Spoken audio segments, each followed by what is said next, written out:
Selamat pagi semuanya. Semoga anak-anak ibu semua dalam keadaan sehat.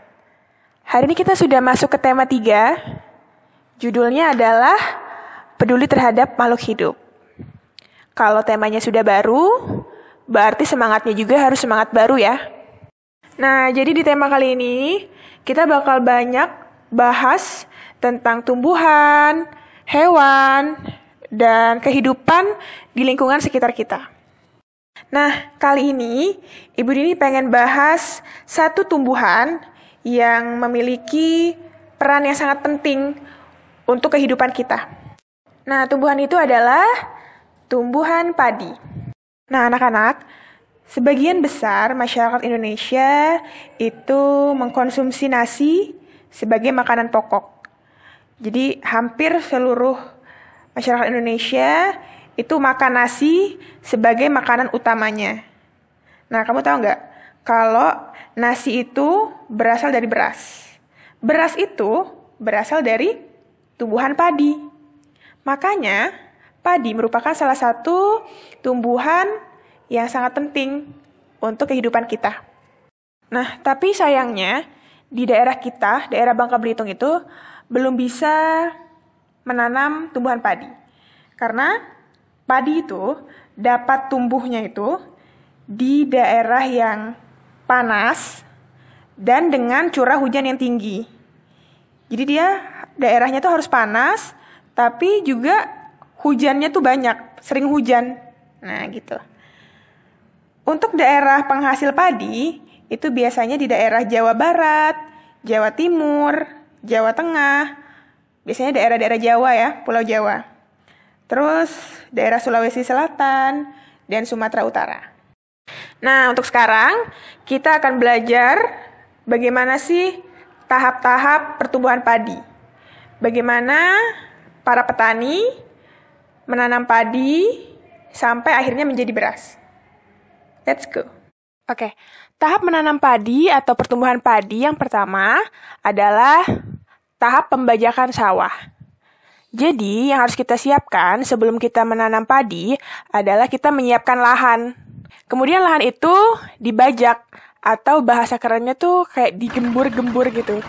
Nah, kalau dalam video itu menggunakan mesin diesel traktor ya, traktor diesel.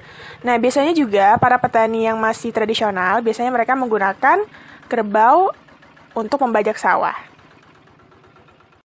Oke, tahap selanjutnya adalah tahap perendaman biji atau benih padi. Jadi, kita punya biji atau benih padi.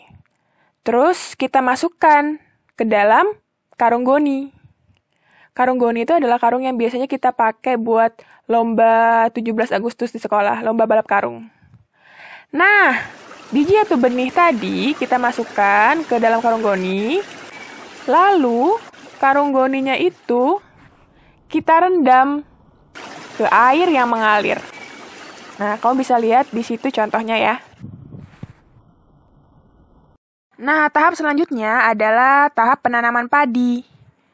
Nah, jadi bibit yang tadi kita tanam di lahan kita, kemudian kita tanam dengan rapi dan juga sejajar. Nah, padi akan tumbuh, kemudian memanjang ke atas, kemudian akar dan tunasnya akan menonjol keluar. Kemudian akan berbunga hingga gabahnya matang. Ya, jadi gabah itu adalah bulir padi yang terbungkus dalam sekam atau kulit padi gabah itu ya. Nah, gabah ini yang nantinya akan dijadikan biji lagi. Nah, jangan lupa ketika menanam padi, kita juga harus mengairi padi, kemudian memberi pestisida agar tidak ada hama, kemudian juga memberikan pupuk agar tumbuhan padi bisa tumbuh dengan baik. Oke, anak-anak masih semangat ya. Tahap selanjutnya adalah tahap memanen padi nih. Nah, kalau misalnya padinya udah matang, udah berwarna kuning, terus kecoklat-coklatan, udah 120 hari, kurang lebih. Nah, maka padi siap dipanen. Kemudian, cara memanennya pun ada yang langsung dipetik oleh petani, ada juga dengan menggunakan traktor seperti video berikut. Nah, enak ya. Kalau misalnya padinya udah panen, tinggal menggunakan traktor, selesai deh. Oke, setelah dipanen, tahap selanjutnya adalah penjemuran dan penggilingan padi. Nah, padi siap dijemur nih, seperti video berikut ya. Setelah dijemur, padi kemudian digiling menggunakan mesin. Akhirnya, padi siap menjadi beras. Oke deh, selesai nih proses padi menjadi berasnya. Kalau udah jadi beras, terus tinggal dimasukin ke karung, dijual ke pasar, kemudian dikirim-kirim ke luar daerah. Kemudian kita beli berasnya, lalu kita masak deh di rumah. Jadi deh nasi. Nah, setelah melihat video ini, setidaknya kamu sudah bisa membayangkan nih bagaimana sih proses padi itu bisa menjadi nasi gitu. Kan kita kan setiap hari makan nasi, jadi kita juga harus tahu gimana nih prosesnya. Nah, begitu ya, sampai di sini dulu perjumpaan kita hari ini. Ibu ucapkan terima kasih kepada kamu yang sudah mendengar, menyaksikan video Ibu sampai habis. Ibu harap kamu bisa memahami materi hari ini dan apa yang Ibu sampaikan bisa kamu ingat selalu.